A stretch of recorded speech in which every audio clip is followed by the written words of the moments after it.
soc Víctor Morillo, estudiant de Ciències Ambientals i Enginyeria Forestal. Avui us acompanyaré en aquesta ruta i parlarem de la importància de les zones humides i del concepte de custòdia del territori. Ara ens trobem en el primer observatori de la ruta planificada.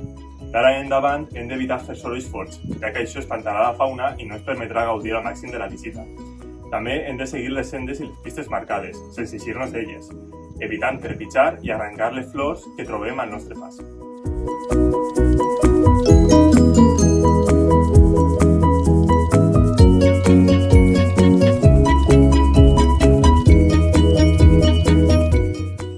Ara sí, començarem parlant de la importància de les zones humides.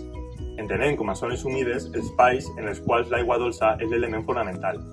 Aquestes zones es formen pel fet que la capa freàtica està molt pròxima de la superfície i es creen làmines d'aigua. Els ecosistemes humits són molt rics, ja que en ells desemboquen aigües carregades de nutrients. És per això que són espais en abundant biodiversitat, suposant un recurs de vital importància per a labors com l'agricultura, la pesca o l'extracció de torba.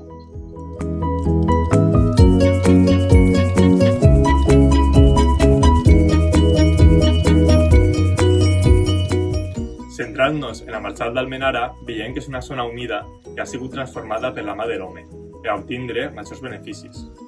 Aquesta explotació no ha sigut suficient per acabar en ella, ja que es caracteritza pel seu alt poder de regeneració, sent un dels ecosistemes que més biomassa anual crea.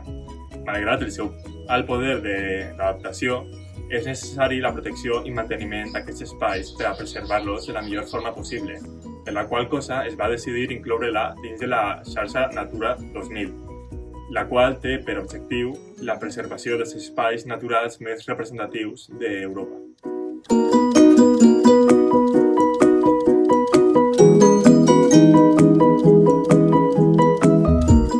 Per preservar el medi de la forma més òptima possible, associacions com Acció Ecologista Agro han dut a terme el que entenem com a custòdia del territori. La custòdia del territori és un conjunt d'instruments que utilitzen organitzacions socials i ciutadanes per conservar la naturalesa, el paisatge i el patrimoni cultural de llocs concrets, i que requereix la col·laboració dels propietaris d'aquests llocs. A més, permet dur a terme un control regulat de les activitats que es realitzen dins de la superfície de la Marxal. La finalitat és permetre que tots els usos que es donen dins de la Marxal puguen coexistir, ja que si hi ha una sobreexplotació dels recursos, la supervivència de la Marxal està compromesa.